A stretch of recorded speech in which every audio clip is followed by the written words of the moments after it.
I got a bit of a bug of taking their records and then getting on the computer and cutting them up and seeing how I could sample them and repurpose them and make beats out of them. That's the underlying beauty of music, really, is connection to other people that you don't know.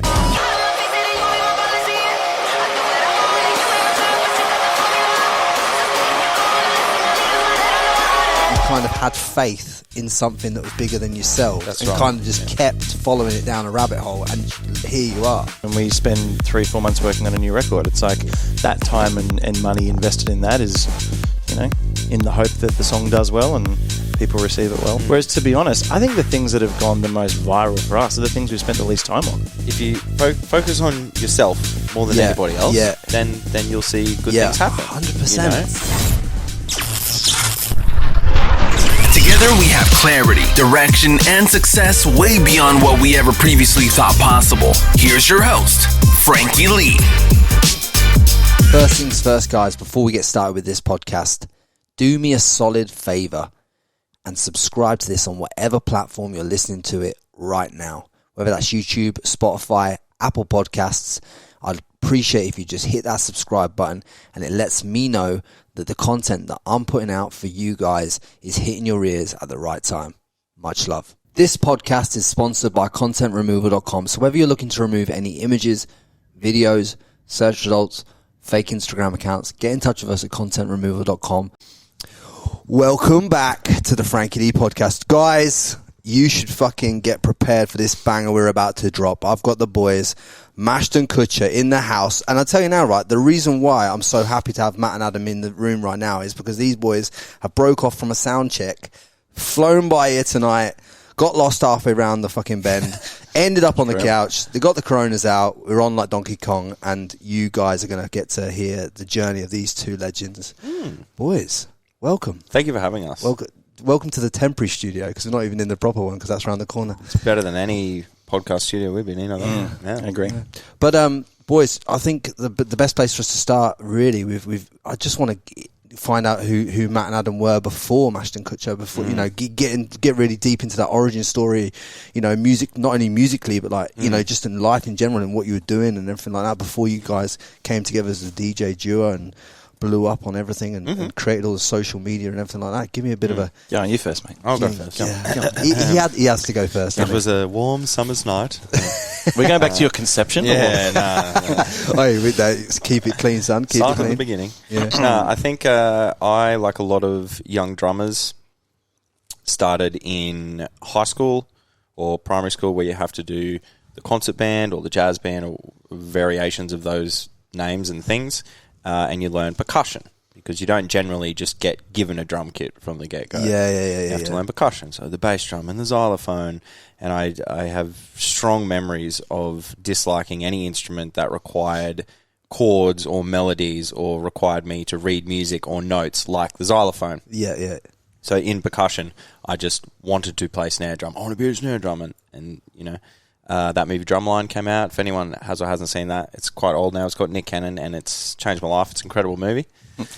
I'm nodding along. I've never fucking heard of it. It's brilliant. It's I'll have to watch marching bands in American college Right, football. yeah. That's the one with him on the cover in the drum line, right? Yeah. It's fantastic. The soundtrack alone is epic. Right. And yeah, so as Mum Dad sort of said, she said, okay, look, if you practice for 12 months and you stick to it, I'll get your drum kit. So we did that, got my first drum kit, proper one where you bust the heads, break the cymbals immediately. It was a couple $100, real elementary stuff. It was awesome.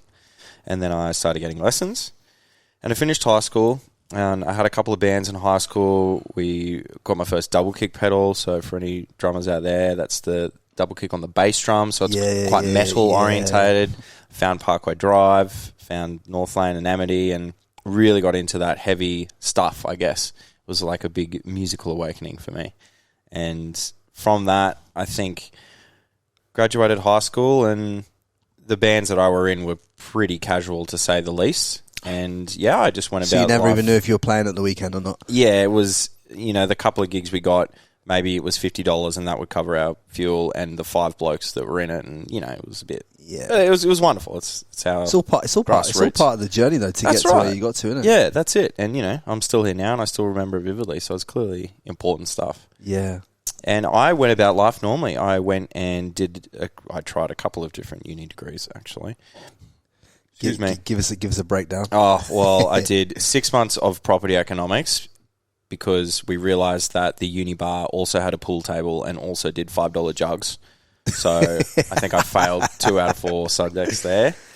Then I did 1 year of normal business, a QUT, and I got to the end of that. Thought, it should be more musical related. I should be doing something musical. And then I went to a place called JMC, which is a private academy, more musical orientated. Did the first trimester of that. And by that time, Matty and I had started doing things. And I told the lecturer that I was going to go, and he said, mate, you should stick around and finish this, you should really stick around. And as soon as he said that, I was like, I mean, in hindsight, you probably could have done this as well. Possibly. Might have been possible. But the thing is a lot of people that watch this podcast, even they're doing things that they don't like to make money, right?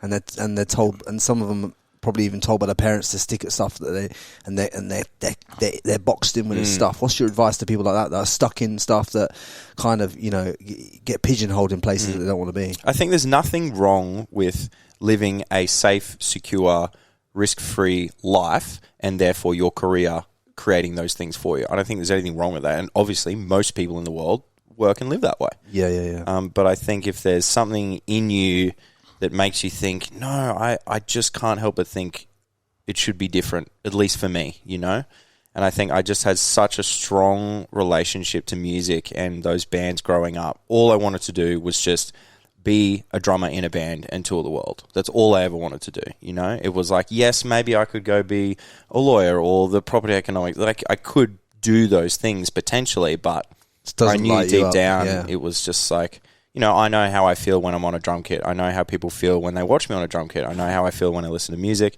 I know how I feel when I listen to music with other people, and I guess that kind of stuck with me. So I went through bartending and did all that kind of stuff, and then one day, a mutual friend of mine said, hey, there's this guy from Cairns. He's come to Brisbane. He's looking for a DJ. This guy from Cairns. Yeah.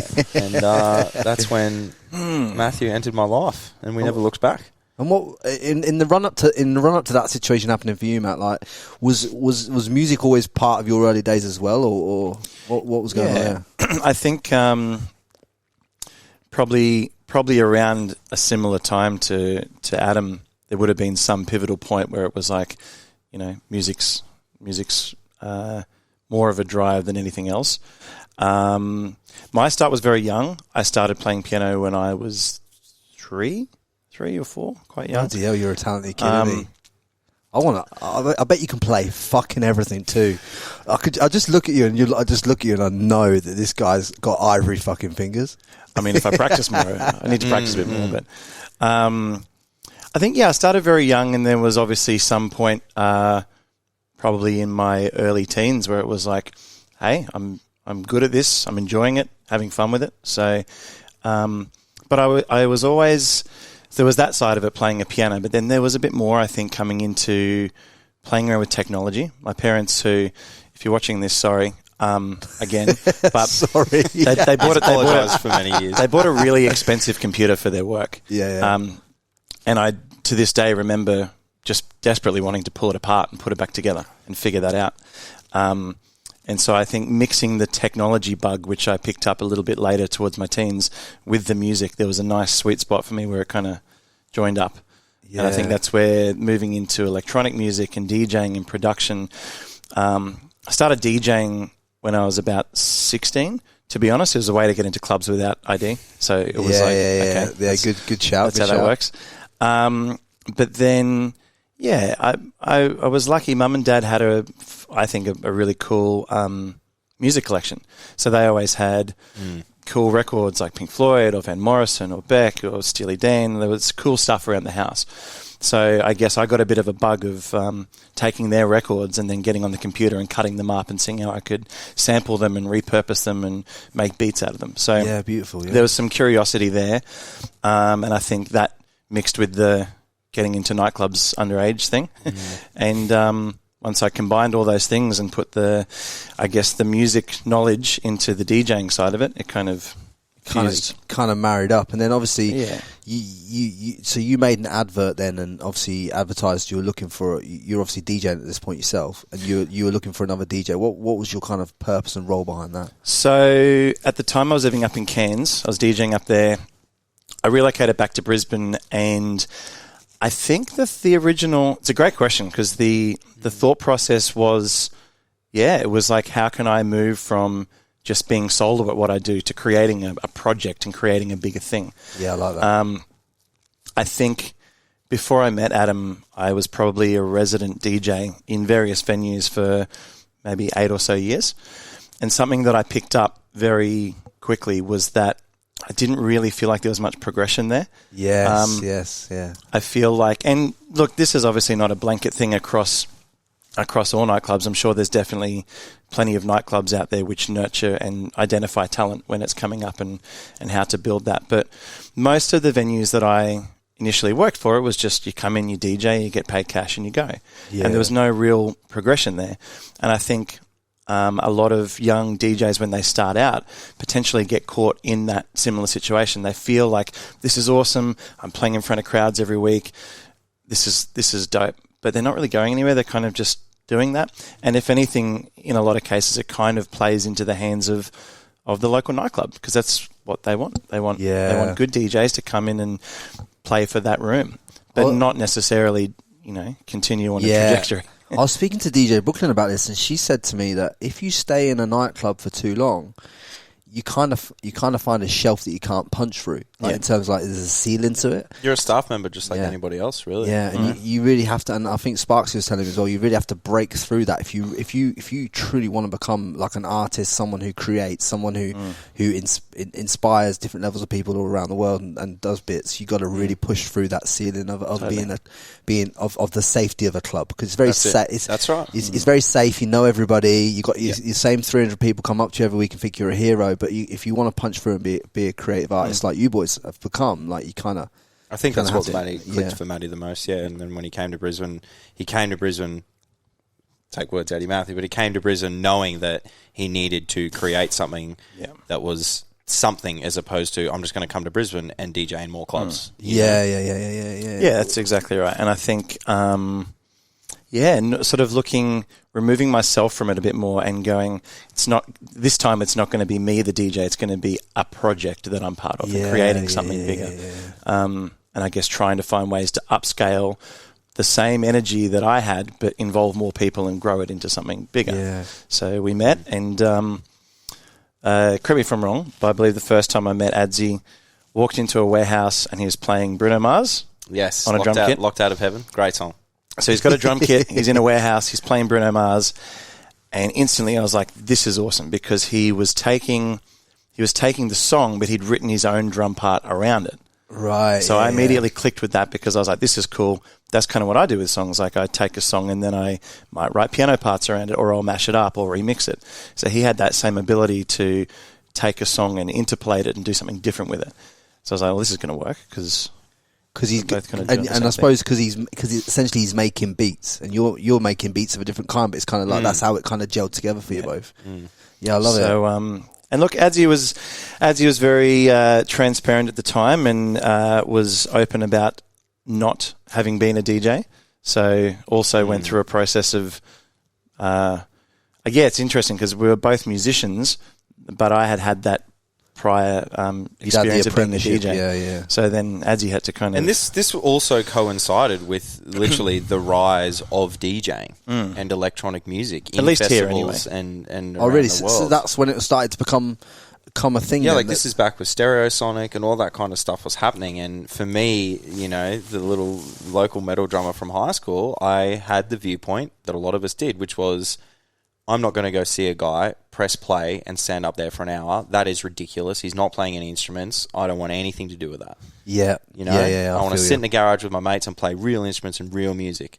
And obviously then I opened my mind a little bit after meeting Matt. Like, okay, we'll see how this goes. But then there are other artists. Like, I remember Skrillex, I think, also identifying that because he was from a band, immediately you're going to be a little bit more open-minded to what he's doing. Because, he's one of us, and the fact that he also made heavier electronic music, it was an easier transition from the heavy metal that I was listening to and loving. I saw him live in Amnesia. Oh, fucking unbelievable, boys.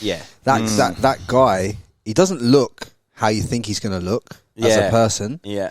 And then when you see him live and you see the intensity that he plays at, you understand why DJing is an art. That's right. Do you know Absolutely. what I mean? Because that's what people don't give it credit for. Like, you look at how the energy you guys put in, the energy Sparks he puts in on stage, and all that kind of stuff. Like, and how you bring people together. Of course, it's a fucking art. Do you know what I mean? It has to be, doesn't it? Yeah, and that's what I learned slowly but surely. And then I also rediscovered music production, which we touched on probably in grade 12 for a little bit with.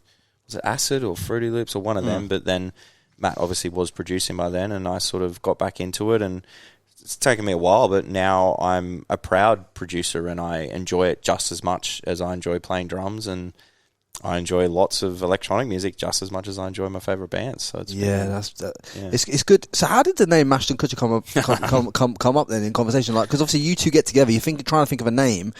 It's a pretty succinct name to think of. So there's the surface level quick PR answer, and there's the actual answer. So essentially, I'd always been intrigued by the concept of there's a particular niche of DJs who are specifically mashup DJs. And a bit of a thing that some DJs do is, I still to this day don't know the actual term for switching letters around in multiple words, but there's a thing for it. So instead of Phil Collins, there's Filth Collins. Instead of Alice in Wonderland, there's Alice in Wonderland. Yeah. Instead of San Holo. San Holo, Maud Fustang. It's like a thing where people switch letters. And I'd always kind of thought that was a really cool thing that existed in DJ land. So I guess it was just pure timing and luck that Ashton Kutcher had just joined the cast of 2.5 Men. Right. And I found that super interesting because he was something new that was injected into something that people already knew. And so they had the familiarity of the show, but with like a new energy to it. And I was like, this is a cool concept. It's like something with something new injected to it. So I was like, Ashton Kutcher, MashdNKutcher. I was kind of like, this could be a cool meaning behind that name. Yeah. Now it's too late. Yeah. And well, that was the thing. It was only really kind of going to be a temporary name. Yeah. And then we were very fortunate. We got, some pretty good traction early. So it was like by the time we were starting to get booked for shows, it was like, well, we're kind of stuck with the name now. So we just stuck with it. So what year did you boys start doing all this? Building what was a brand. I mean, you boys didn't realise it was a brand at the time, probably, but you were building a brand. So what? Yeah. Well, I guess Sunshine was 2015, so we would have been. I think we started probably 2014. Yeah. 2014, maybe just at the end of 2013, may have been like the first gig as MashdNKutcher. Yeah, sick. And what was your first gig together? Do you remember? Yeah, it was the Hamilton Hotel. Yep, in Brisbane. Yeah, and this was also the initial concept. As Matt was talking about, he wanted it to be a brand. He wanted it to be something. So again, taking words out of his mouth. His idea was put people in the ski masks because those morph masks. Because then anybody can do it. Bad idea. Yeah, right. So you were trying to make MashdNKutcher a brand so that you could remove yourself from the brand, pretty much to a degree. Yeah, I like it. But then I think once we met and kind of developed a synergy there, I mean, we identified it pretty early.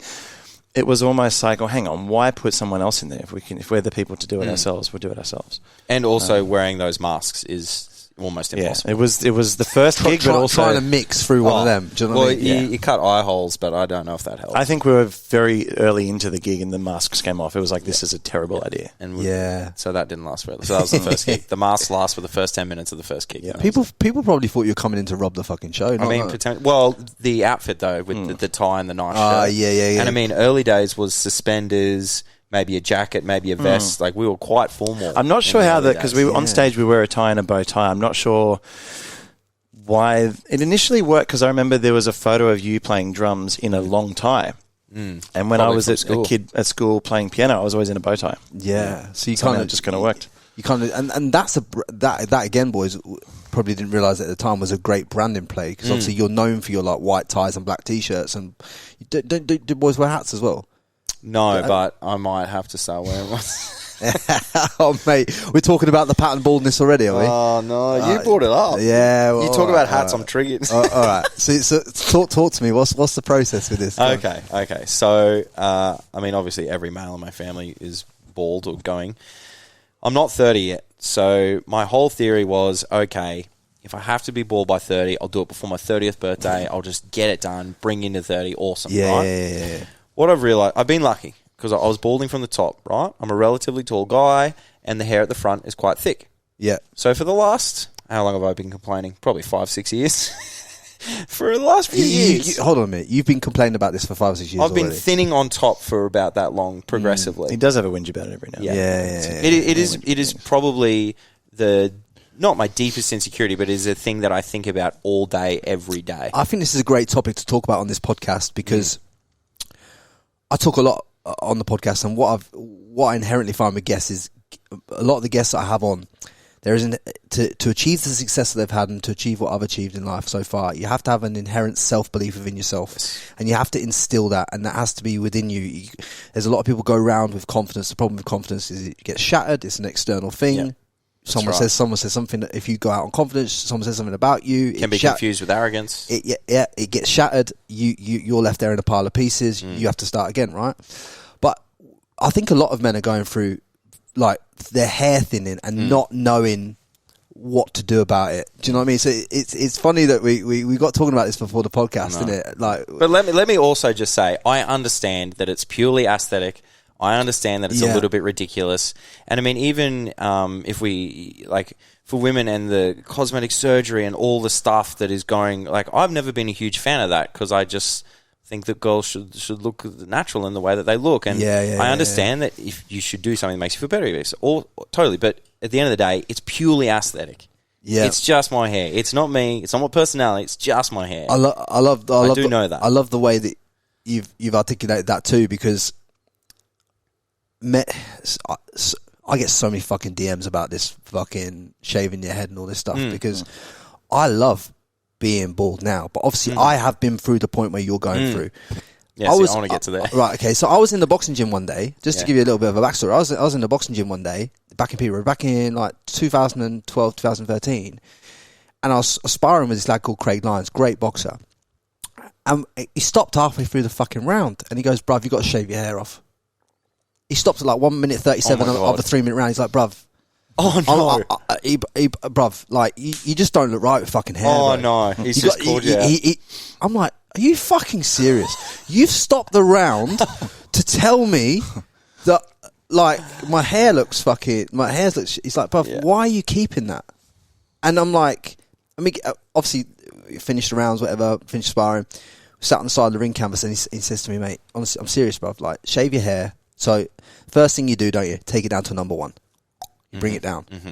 Or you go to number 3, then you go to number 2, then you go to number 1. Yeah.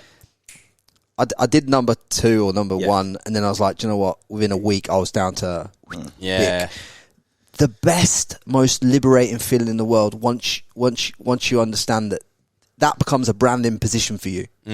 Because to be a man who doesn't have hair but can go out and to talk to women or communicate with the world in any respect, that takes a lot of courage, because if you take the hair off most men, they're fucked. They couldn't talk to they couldn't go to a bar and talk to a woman. But this is what I'm here to tell you. I'm here to tell you and everyone that's listening to this is like, it's a false belief to put so much self-esteem, so much of your self-esteem into your hair. Absolutely. And to all that stuff. It really does matter. And if you've got a good shaped head like you have.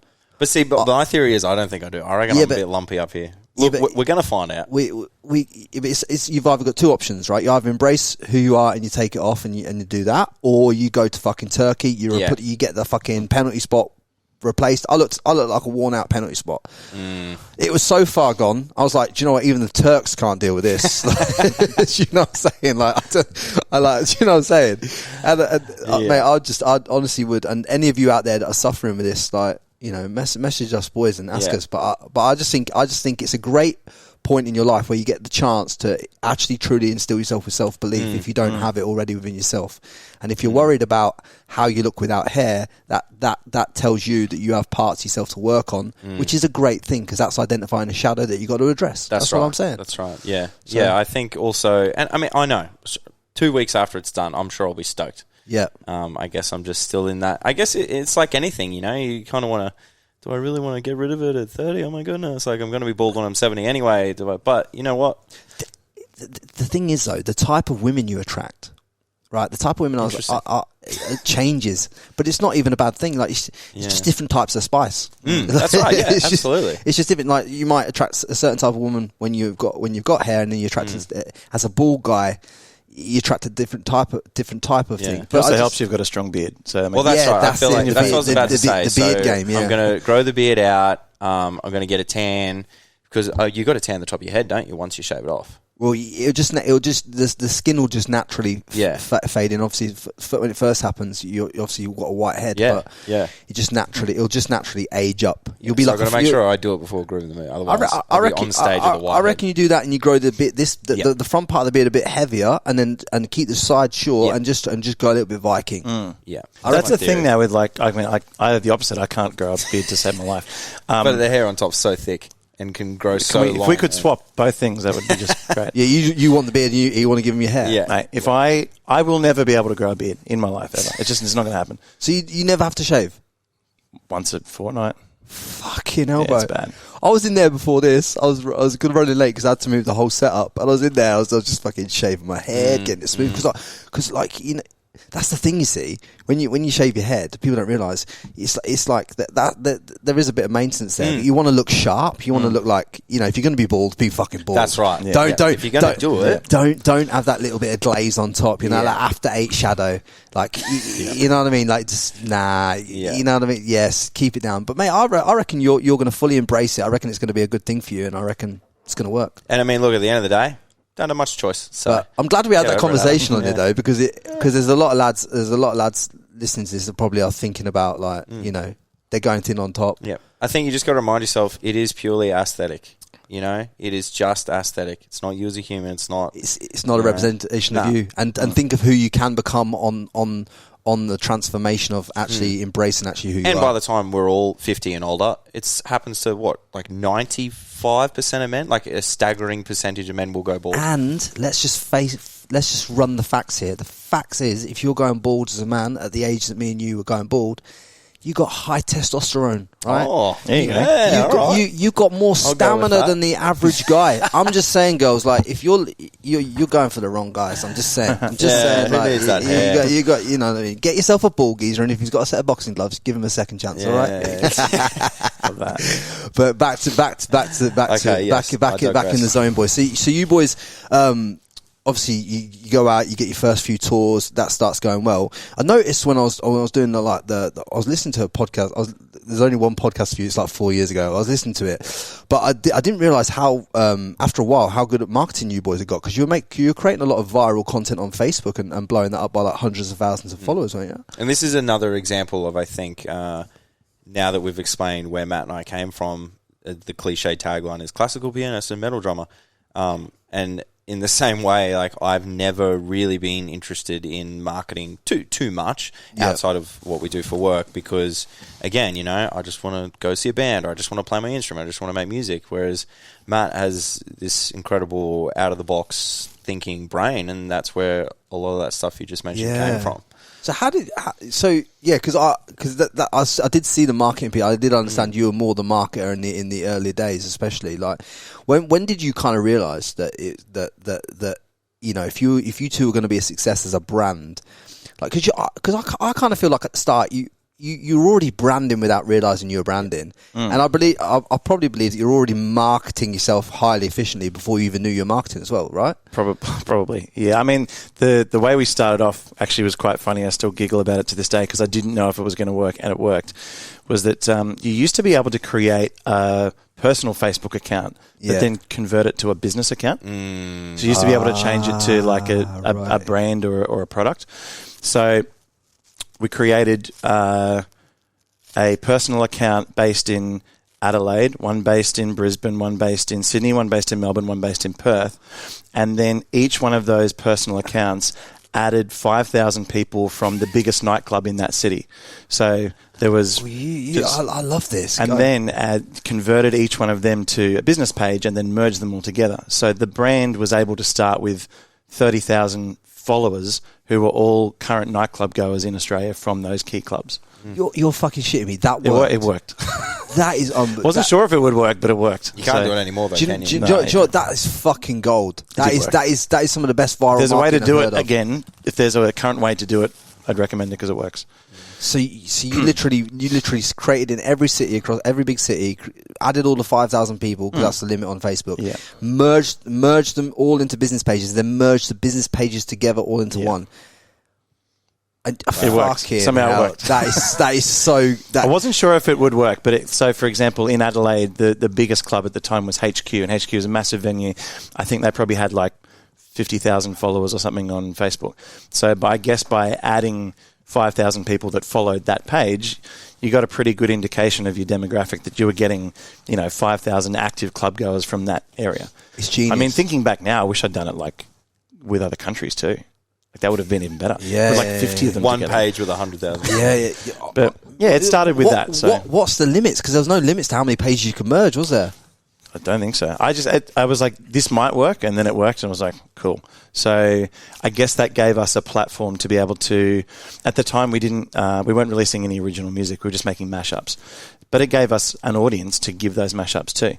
And so once we got it, it was a more direct way of getting it to them, rather than I think what a lot of businesses seem to do when they start up is they start with 0 followers and then have to spend a shitload on targeted advertising to get an audience. So I guess it was just a quick, free way to get an audience. Are there any ways in this day and age that people can like kind of hack the algorithms from a marketing standpoint? I think so. I think TikTok is really the current best way to take advantage of that. I think where TikTok is so awesome, and I kind of wish we had it when we started as well, is that it allows you to build an audience without having any followers to start with, which is so cool.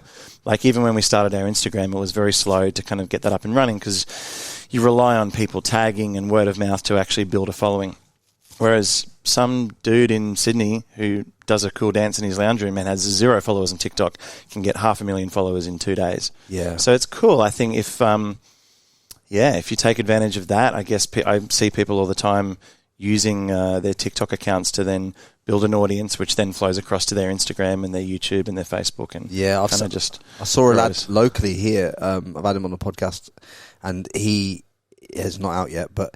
And Nathan Lusty, he's only a young lad, 21. He's he's dancing on TikTok, got like 3.5 million followers on TikTok, right? And he's a fucking good dancer. He's working with all the brands now, Amazon, Disney, doing all the dancing for them, all these brands. He's carried about 210,000 over to Instagram, which is fucking phenomenal from a TikTok audience. Yeah, the kid is set for life. Yeah, the kid is set for life. He'll end up doing like step up tours and all this kind of stuff. Cool. High School Musical stuff. He'll end up doing all that. Set for life. 21 years old. It's incredible. Earning like 15, 20k a month. Yeah. You know, living at his mum's house. I mean, they're kind of the opportunities that I kind of felt that we were the generation before that didn't quite have that. It was close. we were so close, but where I think our generation went really well was the fact that like we actually got human interaction. Correct. So I actually rather take, because I reckon when you it's easier to converse at our age group than when you get a bit younger. Sometimes it gets a bit too much on the phone. We were the last generation to grow up without cell phones, without iPhones. Yeah, I still remember dial-up internet. Yeah, I do. Adam, get off the computer. I'm trying to talk to your grandmother on the phone, because you couldn't have the phone and the internet. I think there's some parallels too with not only the way we communicate, but the way we create. So here's a little wild one for you.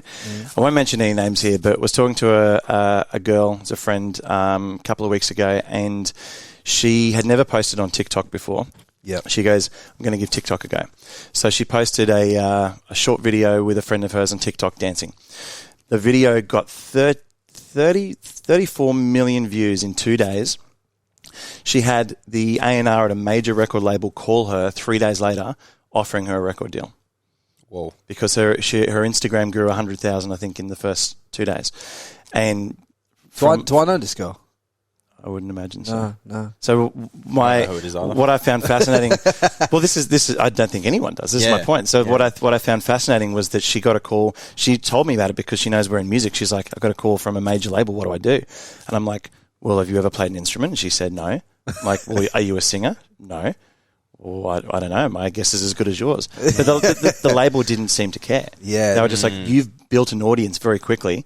like if we need to get someone else to sing for you, then so be it. Like this is about Isn't that monetizing wild? it. We just didn't have that. It's so many opportunities on the back of that platform. I mean, I think the podcast's only got like 12,000 followers on TikTok, but it takes a little bit longer to grow a podcast. But it's like some of these clips get like 250, 300,000, half a million views. It's unprecedented viewership, and like Matt said, to be able to have that. Every other platform only shows what you do to the people that follow you. Strictly, a small if percentage. That. That's right. Small percentage. If that.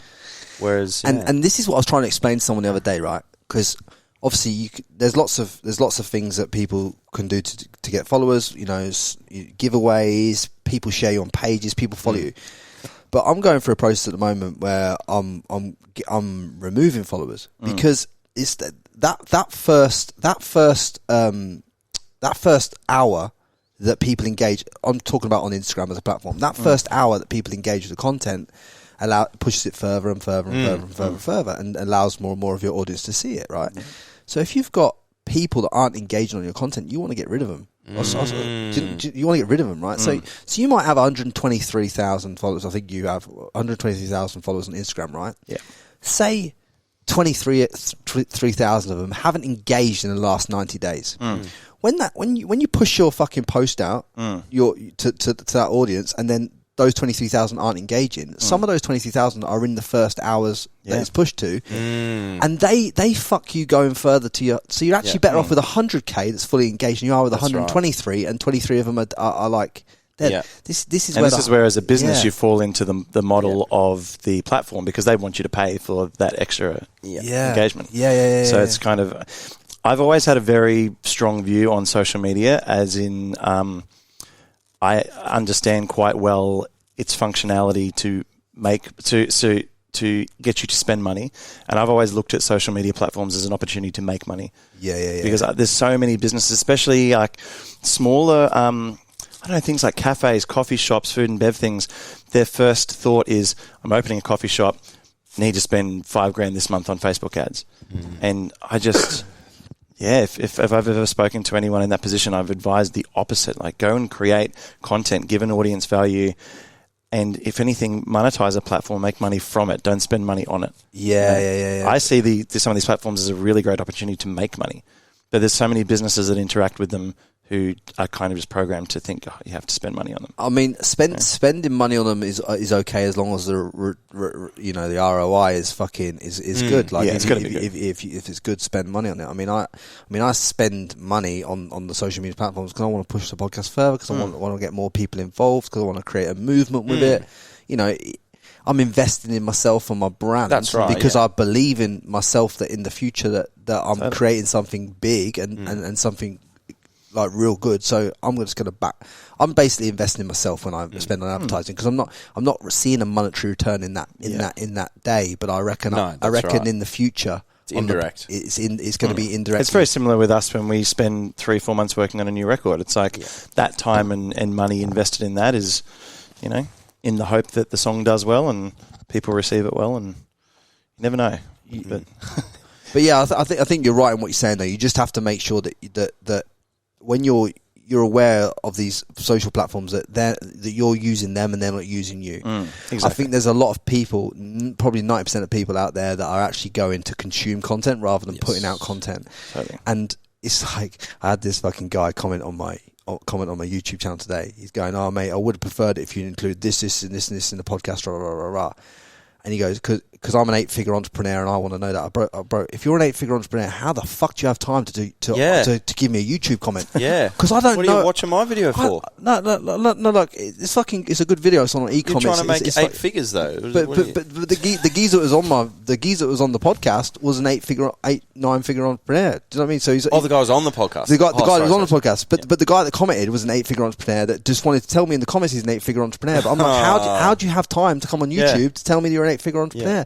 Like, but then these people, I'm like, do you understand? Like, he is an 8-figure entrepreneur, but I'm like, mate, one, you don't need to put it in YouTube comments, and two, go and create. Maybe his comment worked, because now we got to shout out in this podcast. He didn't get a name out, did he? I'm not putting his name in there. There's two things to that. There is, first of all, if you focus on yourself more than anybody else, then you'll see good things happen. 100%. You know? I just thought to myself, you know what? But then he watched another podcast, right? This is the fun. This is a turning point. He watched another podcast and he contacted me and he apologized because he realized that the content was valuable. Because I said to him, mate, everything that you're asking me to put in the content of this podcast is in this podcast, this podcast, this podcast. Listen to this, and this. He listened to it. He thinks they're fucking great. I'm like, bro, like you know what I'm saying is, it takes all kinds of people, and you're going to be judged, and you're going to be ostracized, and everyone's going to have a fucking opinion. What do they say? Opinions are the cheapest commodity on earth. Yeah. Everybody's got one, and they'll give it to you for free. You give it to you for fucking free, right? And that's why you two must have been through so many people having opinions on what you're doing, especially in the music industry. Like, give me, and especially with viral content. You know, there is a side to that where people assume it's not very authentic, or it's very easy, or you know, you must do that, therefore you can't do anything else. And that's an interesting. I've never really thought about it like that. I guess when content goes viral, maybe I'm just throwing this out there. Maybe there's a misconception that lots and lots of work went into that to get it to there. So therefore, that's what we're all about. Whereas, to be honest, I think the things that have gone the most viral for us are the things we've spent the least time on. So the things that we put a lot of time and effort into do not necessarily go viral and do not get seen or as appreciated by as many people. Yeah, so when you... So just run me through this, right? Because I love this, and I don't even fucking drink, but on the beers, man. Yeah. Right? What a fucking banger that was. Because I was playing it, as a non-drinker, I was playing it in my car going to the gym. Like, I'm a non-fucking drinker. I've noticed that. People play it in gyms. That's a thing. Yeah. People say, like, oh, my young kids, like, they love it. How long did it take to make that track? 15 minutes. Oh, it's about 14 minutes, actually. Yeah. Are you But serious? you have It's to like remember, super though, quick. it wasn't made as a track. It wasn't made as a song. It was made as a video, right? So the get on the beer, it was simply just the audio that Matty chopped to the video that he'd made with the premiere. Right. And then that took off, and we thought, oh, do people actually want the audio from that? And that's why, if you're an audio person or anyone who knows anything about audio, if you saw the waveform or you saw the if you saw the project, The quality of and it's the shit redlining, like It's terrible. it's not mixed in any degree. It's not. Yeah. Again, something that took the least amount of effort has actually had the biggest result. Yeah. It came as a result of, I was living in Melbourne at the time, Adam was living in Brisbane. So when the sort of worst first, I guess, wave of the pandemic hit, when everyone was in a complete lockdown, I don't think I saw another human for about 6 or 7 weeks. I think I interacted with anyone. So I was just in an apartment by myself. And I think you were too, probably with your housemates. Yeah, it was just me and the two boys. And we were in different states at the time. So I was down there in Melbourne, and literally the only thing on the TV was the premiere. There was nothing else on. Because every 20 minutes there'd be an update or a press conference or this or that.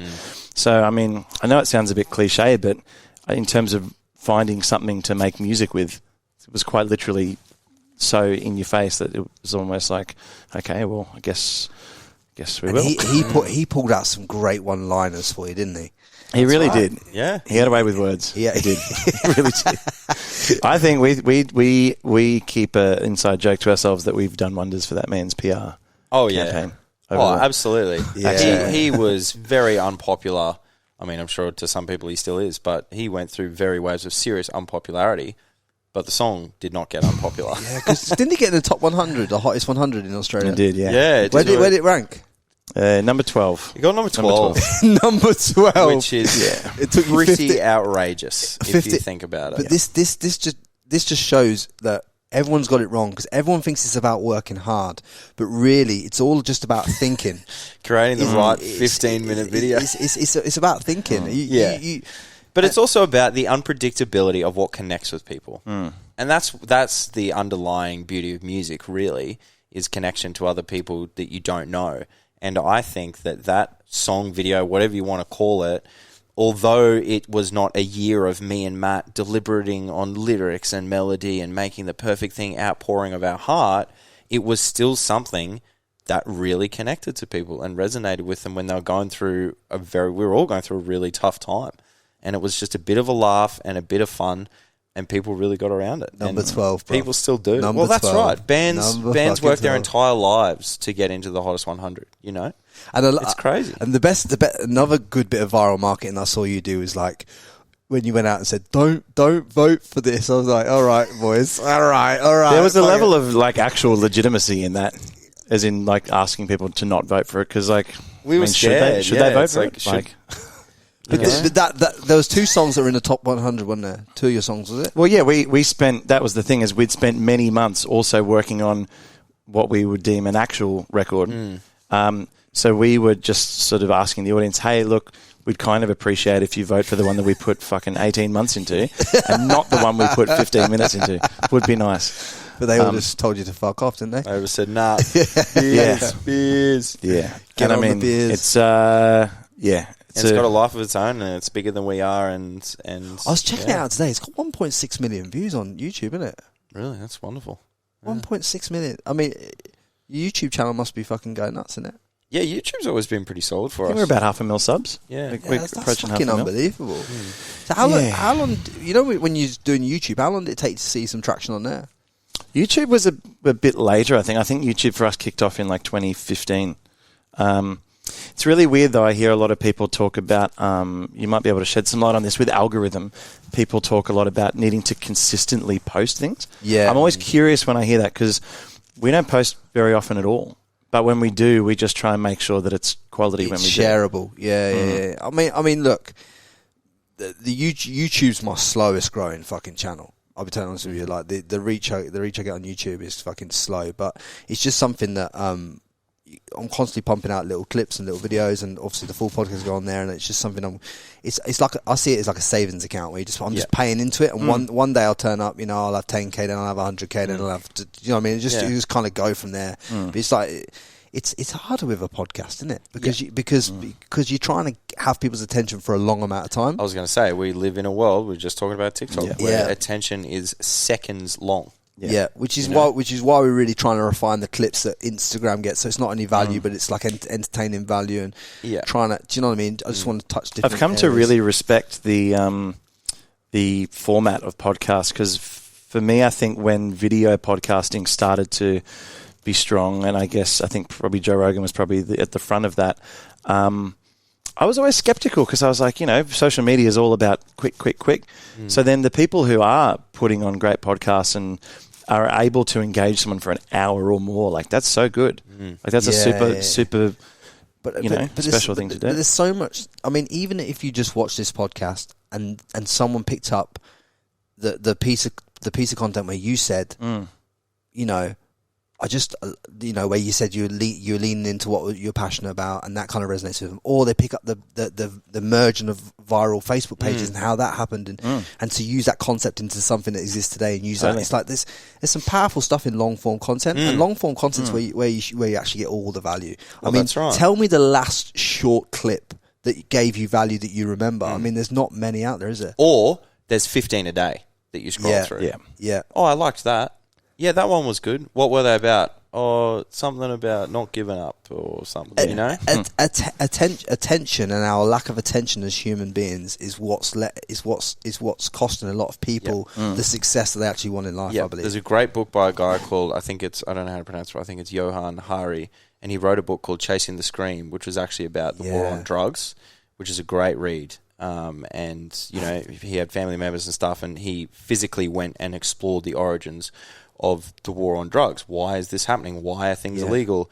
Portugal, 1% of the population was addicted to heroin. How did they change that? They decriminalized it. They gave people safe places. They gave people counseling. Oh my God, people aren't dying from overdoses anymore. Wow. Anyway, fantastic book. He just wrote a book called I think it's called How Your Attention Has Been Stolen. Yes. And he uses that word, stolen, because, I mean, we're talking about all these wonderful companies that we use to run a business, but these companies have the highest regarded and paid professionals working in their companies to find ways to capture our attention for as long as possible.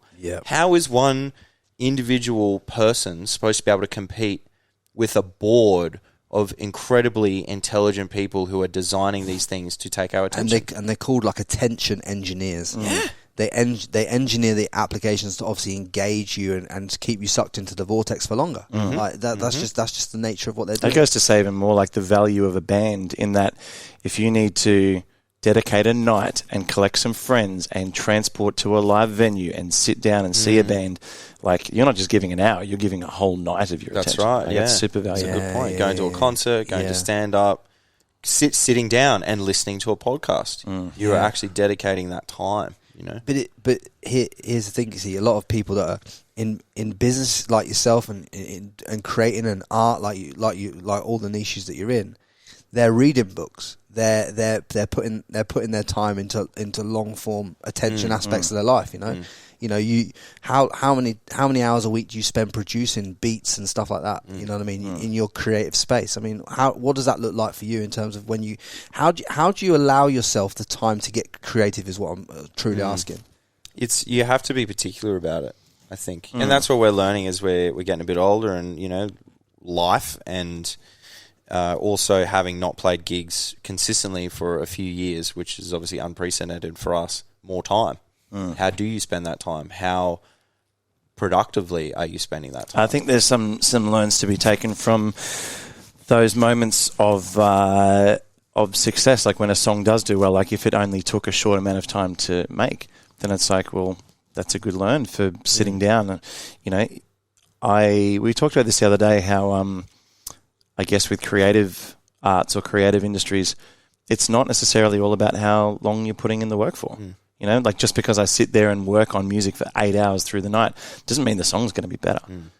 So like understanding how to kind of harness that first few moments of creative workflow to go, cool, that's done. And, if we look back on the things that, not creatively or artistically, but the things as a business that have made us the most money or been the most successful by, in the term of a business, it's been the things that have been the quickest in output. They've come easily. But you got to remember that creativity, or like, for example, if we use beers or even just mashups, like the reason that Matt can make mashups that people resonate with are because of the years and years and years of musical study and theory. 100%. So it might be natural and it might come in 15 minutes, but he hasn't just like dropped the shovel and walked off the work site and done it in 15 minutes. It's been from...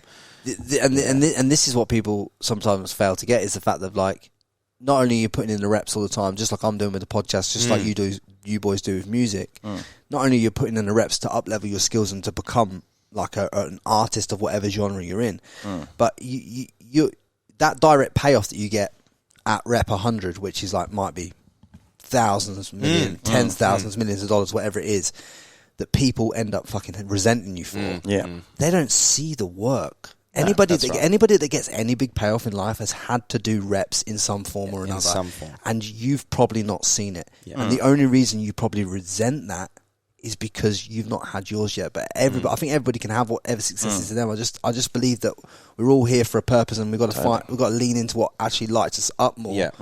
Because you boys are not accidental. You kind of had faith in something that was bigger than yourselves, kind of just kept following it down a rabbit hole, and here you are. The reality is that for every one idea that works, there's 100, 200 other shit ones that we do. Adam will tell you the amount of things I bring to him and be like, what if we did this? What if we did that? The spark is there and the drive is there to find out, but there's still hundreds of things I bring him every week and be like, what about this? And no, that sounds fucking terrible. And here's the thing, though. How about you don't do that? Here's the thing, though. The market decides, boys. The market decides what's hitting. Well, that's right. And this is it's all subjective in creative. Like it's all subjective. If you'd put beers with the song that you had for 18 months together, objectively, you'd have both said that this 18-month creation was better. But the market didn't agree with you. The market said that's good, but this is fucking unbelievable scenes. It can be. You can bring it down to anything. It could be timing. Timing's obviously a big part, especially with that song. But like I said, it just you can have an idea of what might resonate with people or what you're connected to, but at the end of the day, it's all subjective, and people are going to decide what resonates with them. There's two little things that like get me super chuffed more than probably anything else. It's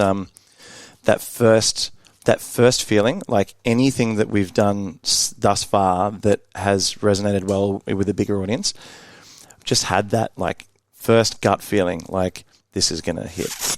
Like, just knowing that, and I think it's a super cool privilege. Like for me personally, I don't think I'd be keen to hear how you feel about this, but it doesn't matter how many records sell or how many views it gets, to be the first person who's ever got to experience that thing before anyone else does.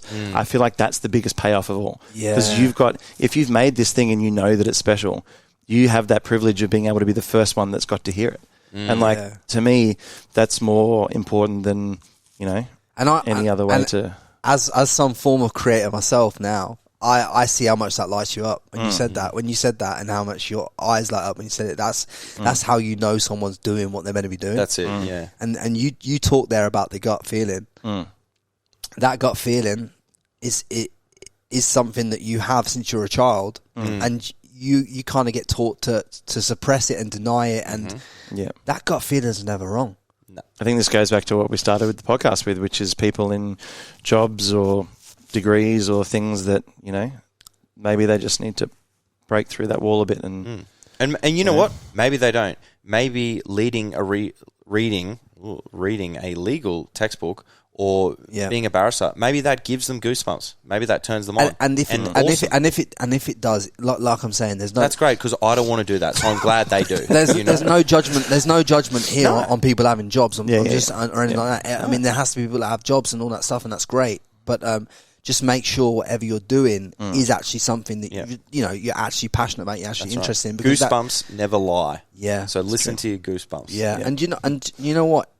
Even in what you boys do, it's not going to be a fucking walk in the park every day. There's going to be adversities. There's going to be things you go through in times like, there's times like fucking, I set up that studio, then I'm like, fuck, I have to change it. Yeah. You know what I mean? Like it's fucking 5:45. I still got to shave my head. There's so much what's the word? Like juxtaposition with what we do, like hot and cold. So like, people are at a show or at a festival or at a club because they're there to party. Yeah. It doesn't mean we're there to party, but it's our job to make the party. Facilitate that. And then, you were on stage in front of 30,000 people, and then an hour later you're in a hotel room by yourself. There's so much like extreme hot and cold, And dealing with that in your environment, the highs, and then I mean, when I get off these podcasts, I'm fucking hyped. I'm ready to. I'm feeling it now. I'm like, this is sick. Like just sitting here with you boys, and I know. Fucking, there's so many things that will land. I can hear them when we're speaking about them. I hear things that are going to punch people right in the face. And I'm like, fucking brilliant, because that's just woke up 3 people. That's woke up 157 people. That's woke up 2,000 people. Those moments that you talk about when you hear with the beat, I hear when we're doing a podcast. It fucking. That's the problem, dealing with the come down after dealing with this. That's it, isn't it? And it's the whole, especially the big show, lonely hotel room thing. It's obviously it's not something they teach you in school. It's something that you can only figure out by doing it and doing it enough times, and looking after yourself. And I guess, and it's also just about loving, or at least staying positive, loving about everything that you're doing. Obviously, when you're on stage and you're playing these people, it's fantastic. That's why we do what we do, is performing. Like, it's the greatest thing in the world. But then, you've also got to think, what? This hotel room is pretty reasonable, and I've had a nice shower, and now I'm going to put on some softer music, and, wind down and not have another Red Bull. Like, I think it's about having a state of events that warm you up and cool you down after you've done your creative spurt. You know what I mean? I think that's what you boys have, over your careers, have kind of put into place. Your I don't suppose podcasting is a good pre. I mean, you go into a show in a minute, but like, I don't think podcasting is like your typical pre warm up. But but it is for your brain though. But you know what I mean? But it gets you going, doesn't it? Yeah. But I know you boys have got a show to go to, right? Which we've got to get you off to. But I just want to ask you both. If you got to check out the planet tomorrow, right? You got to check out. You can't leave nothing behind. Obviously, you leave a few songs and this, that, and the other. But if you could leave some pearls of wisdom from each of you that could just impact the next generation and kind of help them understand and facilitate their next level of growth, what kind of words of wisdom would you leave for them? Great question. It's a huge question. What does Tim Ferriss say? He's like, if you could have a billboard, what would you put on it? I like that. Tim Ferriss, you should listen to him. He's a very smart man. Okay. But what does Ads say? Okay, what does Adsy say? What does Adsy say? What does Matt say? It's hard not to be cliche. Cliches are cliches for a reason. Yeah. Yeah. I think I'm still very early in the process of learning about this. So I would say that the more you can give value to others, in turn, the more value you end up with yourself. And I'm still very intermediate in getting that process right. Yep. But I think that, for me, that's a good one. That's beautiful, man. Yeah. What about you? Discover what your own value is. And even just that in itself, that takes time. Discover what your own value is. That takes time, and it takes work, and it takes experimentation. Sometimes it can even take age. Like, you don't realize it till a certain age. Find what your value is, and then, find a way to bring that to the world and to other people. Because value can be found and given in the most unexpected of places. Yeah. But you have to be in those places to figure it out.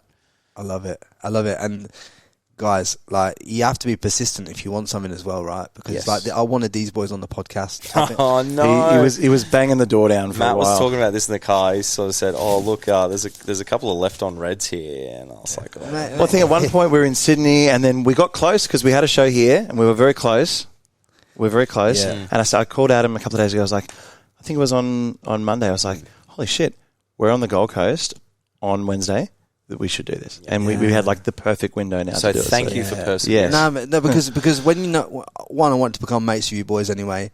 I thought we'd get on like a house on fire, and two, I knew that your journey was a valuable one, and I knew you could instill a lot of value in it. I just really wanted to put this podcast out there. I thought we could fucking put a banger down. I know we've laid a banger down today. I know people are going to get value from this, so that's why you that's the things that people don't see. It's like I'd already built like a funny relationship with you guys in the DMs anyway. Yeah. Like, do you know what I mean? Right, Like, yeah. So it's like, you know what I mean? I was sending you voice notes, calling you out. I was like, I treat. It was very good. What do you think people will expect just on the title before they click the video? Are they going to expect a raging, pissed up house party of just get on the beers on loop for an hour? Beers on loop for an hour. Maybe that should be the tagline. Get on the beers for an hour. Get on the beers with a non-alcoholic drinker.